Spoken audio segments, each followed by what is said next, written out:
Okay, so we are meeting today to reflect on the first session that we did on the 6 session series, Love in the Time of COVID. I'm John. I'm Dee. Yeah, and we were the facilitators. So today we have like a facilitator reflection document that we usually use to help guide us, in how we think a session went. I think, for these first sessions in a workshop series, there's always going to be that part where folks are just, becoming comfortable with one another, becoming comfortable with us, and, in some cases, maybe it's just even becoming comfortable with the technology and the platform. So this is interesting. Each person's top love language was, of the folks who responded, was quality time. Which was interesting. I thought that was I thought that was curious. It wouldn't have been what I would have expected, but it was. So that was an interesting thing to note. So we might. Well, I think what we can do to tailor some of our workshops going forward is, starting to think about if quality time is a love language for you, and if we could reasonably assume that a person who you might be compatible with might also have quality time as a top love language, or one of their top love languages for them. Where might a person be likely to meet somebody who is going to value quality time? Are there strategies that work for that? Is that something that you could put maybe on a dating profile, or I mean, even just putting that on a dating profile would probably show a degree of self-reflection that might be attractive. But also, if I don't know, I mean, like, say somebody's top love language was physical touch, like maybe, I don't know, like going to like a place where you like learn the basics of shiatsu massage, or taking a class in that. You might find other people who are like really fascinated by physical touch or something like that. But given that it's quality time, like, where do the quality time liking people hang out? I don't know the answer to that question, but it's something we could maybe start thinking about. Totally. And especially in terms of us, like, living in COVID times, I think quality time can also be thought of in terms of like quality online time. Yeah. Like, I think about folks in my life who are spending more time hanging out with family members and friends who live far away. Like, in location, they're playing video games, and they're spending quality time on a platform, and it is still building a relationship.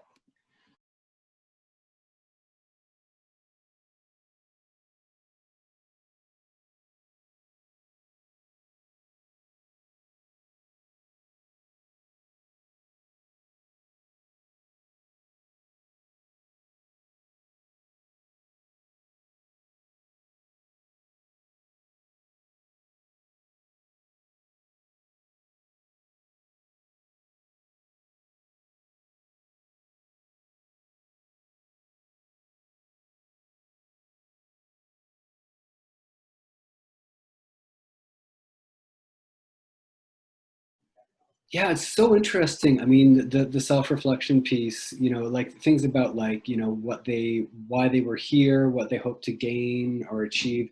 There were some very specific things, like, I want to know where to meet a girlfriend, but more sort of strategic. And I kind of wonder, is it like that folks are sort of, are they shy to share information like that? Are they less used to doing this, this kind of self-reflection? You and I are workshop facilitators, so we're kind of like, process and self-reflection nerds, and we are dealing with a bunch of like dudes in their 20s, right? So yeah.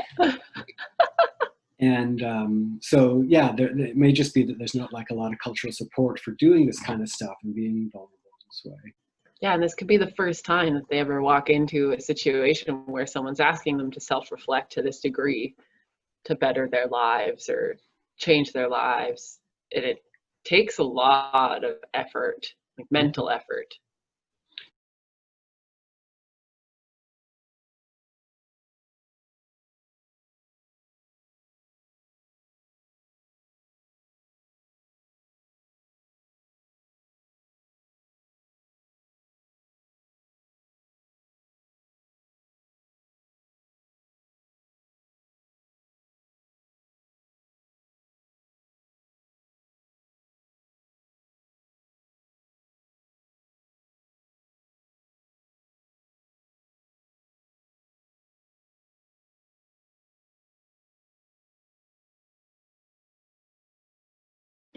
Yeah. So we got some responses from the self-reflection documents, and that was, I think, a good thing because, you know, they did ask some reflective questions, but people were allowed to take as much time as they wanted to answer and answer in as much depth or as little depth as they wanted to. But there wasn't that time pressure and there wasn't feeling like the spotlight's on them. And I feel like we got some interesting answers there, certainly. One of the ones I really liked was like the question about, like, you know, what are your gifts? What are things about you that people might find attractive or interesting? And getting people to think about, like, actually, yeah, it's not about me all like trying to get a thing. Like, what have I got to offer? You know, in terms of, Right. Reframing the idea. I think in one case, one of the participants took like the gifts question a little bit like literally, about like I could show up with roses, that'd be a nice gift, or, you know. So yeah, there was definitely some folks. There was one participant who was, you know, really sort of wanted to learn more generally about sex and love and romance, where to meet people. They want to learn about sexual health, how to deal with rejection.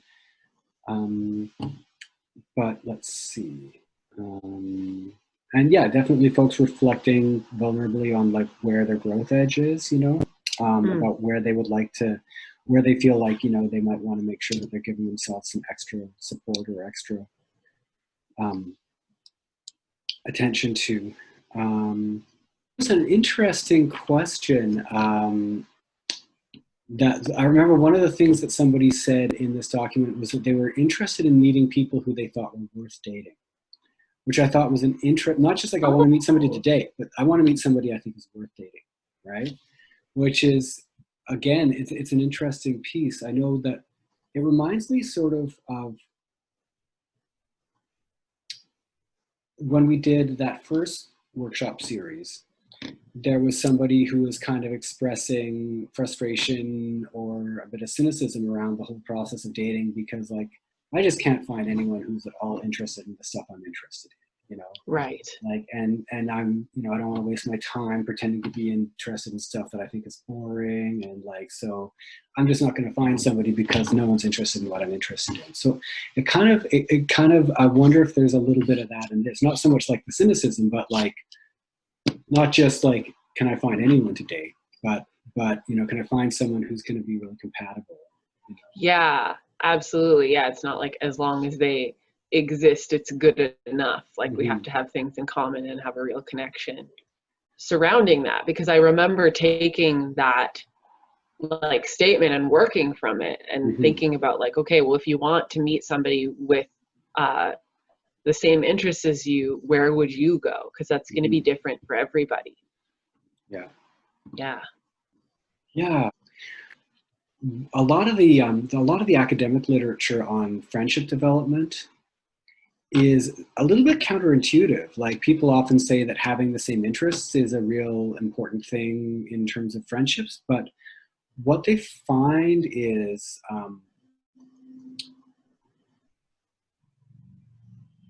that reciprocity is a much bigger piece around friendship building than shared interests. And that feeling that both folks are putting something into maintaining the relationship is a much better indicator of a friendship that develops forward into a longer term friendship than things like we both like hiking or whatever. Right. I can understand that even in terms of my own life, where the friends that I've had the most in common with aren't the lasting relationships that I've had. It's the ones where we've continually shown up for each other in different ways that have built stronger and longer lasting relationships. There's another That's piece. so interesting. That almost is a, like for me, that feels like almost like a body-based feeling rather than something that I can like reflect on. It's like in these moments where I'm trying to foster a relationship with somebody, do I want to reciprocate or do I feel like this person has reciprocated, versus we're looking for someone who likes hikes. Now we found them, now we go on a hike. That's like, it's almost like you can less like work it into these workshops, but I'm sure we can. So 2 points on that. One is that definitely when I was with the community connectors and we were doing a lot of research around friendship, the thing that we found is that the thing that was like another big predictor for friendships was actually being friends with somebody from an early age and that continuing on. And that actually, there were so many cases, both within our group of community connectors and within the academic literature, where they said like friendships among folks who have, say, very different value sets, very different interests, very different lifestyles. A big predictor for that was that they became friends in elementary school, and you know, like there was a number of folks in that group who said, oh yeah, my best friend is so and so, we are absolutely different in every way, we vote differently, we don't like the same things, I like the city, they like the suburbs, but we're like best friends, and we've been best friends since we were in grade 4 or something like that. Right, it's that commitment piece that makes that really strong. Another piece that was interesting was shared experience, sometimes even like a shared difficult experience, not necessarily a traumatic experience, but a challenging experience, like people who went through, like, I don't know, who went through theater school together or something, where they had like a lot of demands placed on them or something, and they got into a really tight cohort, you know, and longer term friendships were built out of those kind of shared challenges, you know. Let me think. So again, that would sort of might suggest that just in general, recommending not necessarily just social hangout groups, but groups that are meeting around a purpose, might be almost like more, might be conducive to like relationship building, whether those are friendships or romantic relationships, than just like, hey, we all like sci-fi, so we're going to go to like the sci-fi screening, you know, cafe on Sunday and watch the latest, you know, Expanse or whatever it is. Totally. I just found out, because my live-in partner is selling a bunch of his books, and they're all Stephen King novels, and they didn't sell all year, and now all of a sudden they're all selling out because everyone's doing these horror book clubs. And I was like, oh, that's such a cool idea, that like people are getting together on Zoom and discussing these books. And it's like, right, that's a really good way to connect with people right now while we're all in our houses and you have this like thing, and it's like fun and exciting and lots to talk about. Yeah, so yeah, something like a book club where you are sharing an experience. I guess, you know, like if you're going to a sci-fi night, particularly, I mean, I know that there's this one cafe at Boundary and Hastings that's called like Nerd Headquarters. And they, you know, like every Sunday night when Game of Thrones was on, they would always have Game of Thrones, and like people would show up in costume and they'd watch the event, and everyone would be like, oh, can you believe what that guy did? You know, all that kind of stuff, right? So there's a bit of a shared, yeah. So there's a shared experience around that, but a shared experience towards working towards a goal. I mean, I know that some folks have built really strong friendships, like working on like a political campaign, or, you know, or activism of some kind, or volunteering, or yeah, like I even have a friend who made a whole entire new group of friends because he became part of a community garden this summer, and it was like in really bad shape, and so then they like put a lot of work into it together, which is like great. Yeah, it's a shared accomplishment as well as a shared experience. Looking forward to tomorrow's workshop, where we're going to be watching Keep the Change.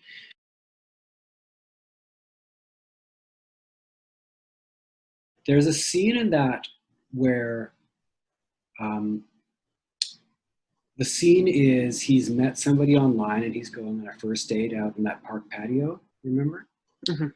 And he winds up making some joke about Bill Cosby, like doing a Bill Cosby impersonation, saying like, the two things I love are Jell-O pudding and rape, or something like that, right?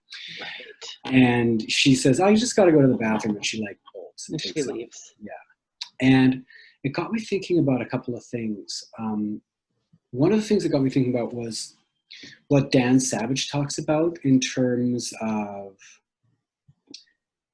like first couple of dates. And what he's saying is that what people are often trying to establish, as much as compatibility, is that the other person has good judgment.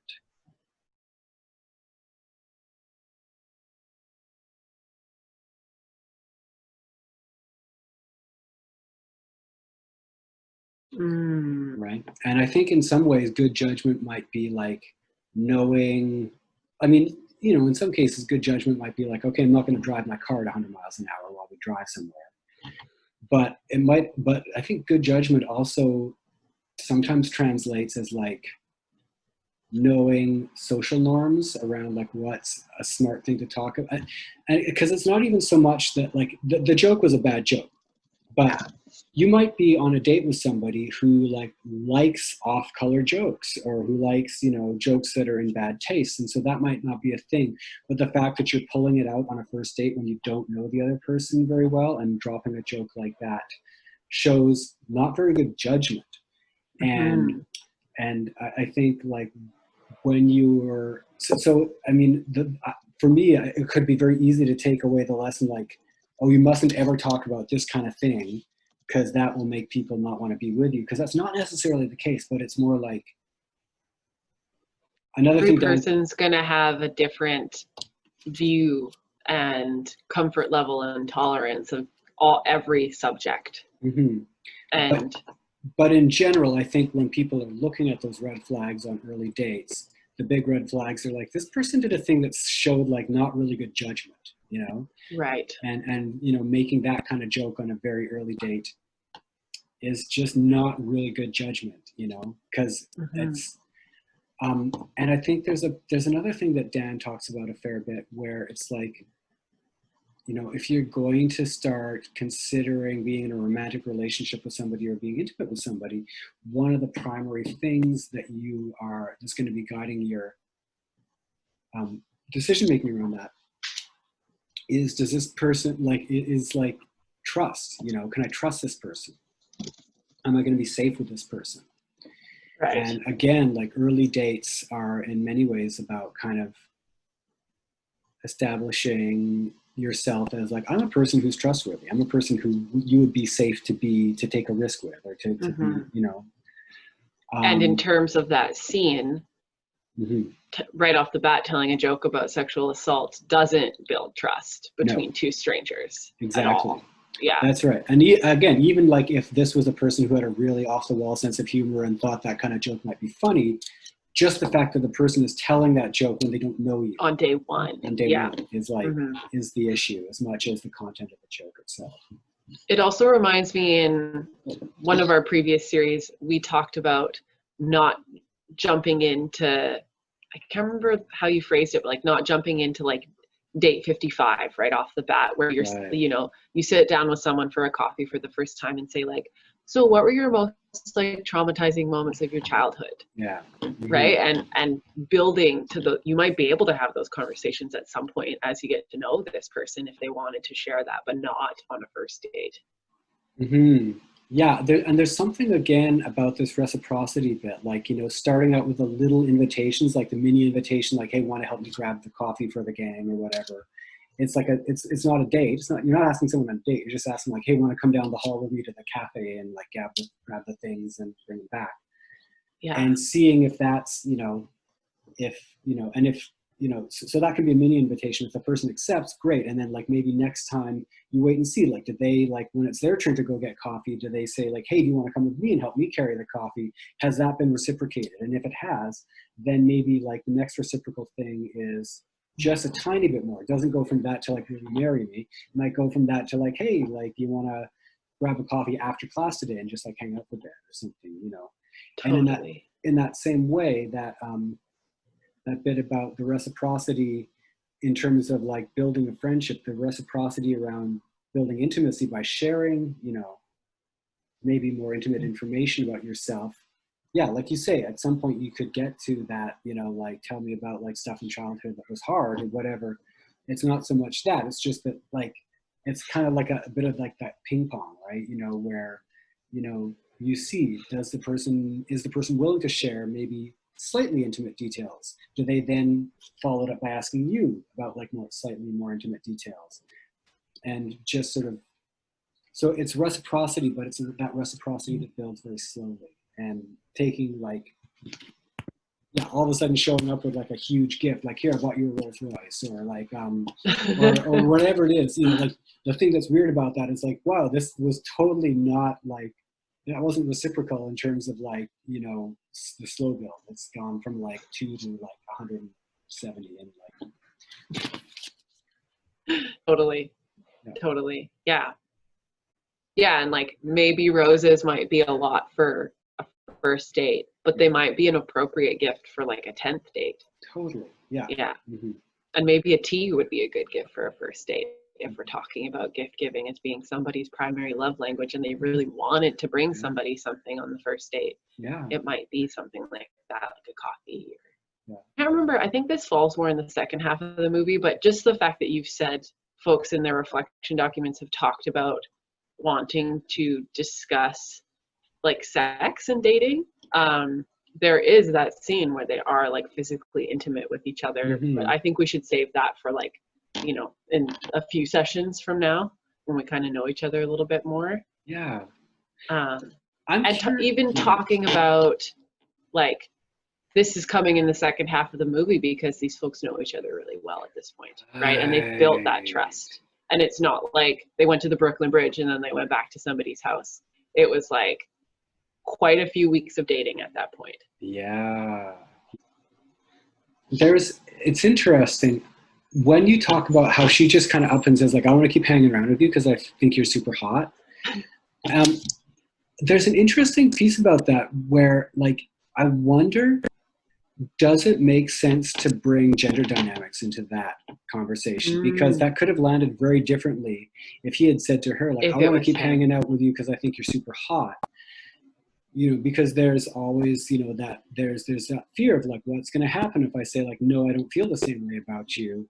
The threat is not equal on either side, depending on, just with the realities that we live in terms of gender-based violence and things like that, Yeah, I actually do think that would be worth bringing up. I think that would be worth talking about for sure.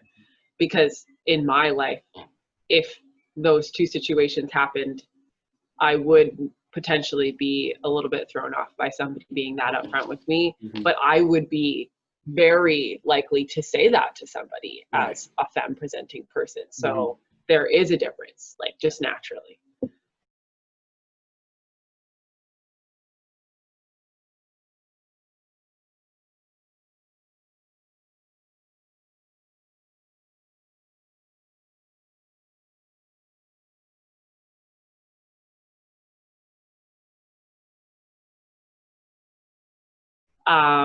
The other thing I wanted to ask is there's obviously undertones of the family support in this movie, which I loved, but I didn't know how much we wanted to get into that or if it was like a little bit like off topic for the purpose of our sessions or if it is worth like diving into because it's so well done. Yeah. Correct me if I'm wrong, but did his mom make reference to the fact that he'd been ripped off by people on online dating platforms? But I know at one point when he has like here's a flesh and blood person in my life who I'm dating, who loves me. Like, because I know his mom had been very dismissive of the online dating platforms as like, ugh, wasting your time in your fantasy world and nothing's ever going to happen from that. And I think these people aren't even real. Yeah. I I think there might be something about that where like, I can't remember if there's a specific reference to him getting ripped off by somebody on them. But then when there's a real flesh and blood person in his life, she's like, why don't you go back to your internet dating? And she's like, all of a sudden these fantasy people who aren't real are like less of a threat than this person who is real. Yeah, and I think she even says like, well, how did you meet this person? And I think she's waiting for him to say online, and he says, oh, I met her at the group. And it like, she's like taken aback by this, like, oh, he had a real meetup with a real human. And now I don't know how to deal with this. Yeah. Yeah. I think something about the family, like I think it's worth exploring because I know that, it's just a reality that for so many of the folks that are in these workshops, their families or a care network of some kind or other is likely going to be more involved in their dating life and their sex life and their romantic life than might be the case for, for other folks who are in their 20s or 30s, right? What Mhm. that looks like is going to vary from person to person, but I think it's at least worth opening the door and exploring that. So if folks are saying like, yeah, are like, oh no, my parents are really supportive. They really want me to get out there. That's why they enrolled me in this course, um, or you know, or it might even be like, no, my parents are totally different. They're always pushing me to like get a girlfriend, and I'm not sure I want one, but at least like opening the door to that bit about like, it does seem like his parents are more in his life around his romantic relationships than might be typical for somebody who's in their 20s or 30s, right? Mhm. Mhm. And I think they do a really nice job of contrasting that with her grandma. Right. Yeah, which I thought was Yeah. really interesting, where she's kind of free to do what she wants, and Hmm. she knows she has someone at home who loves her and supports Mm-hmm. her, but it's really off, what's the word I'm looking for? Like hands off. Yeah. Like, Hmm. yeah, Great. Well, thanks for taking part in this with me today. I appreciate it. no problem. Talk to you All right. later. Take care. Bye bye. Bye.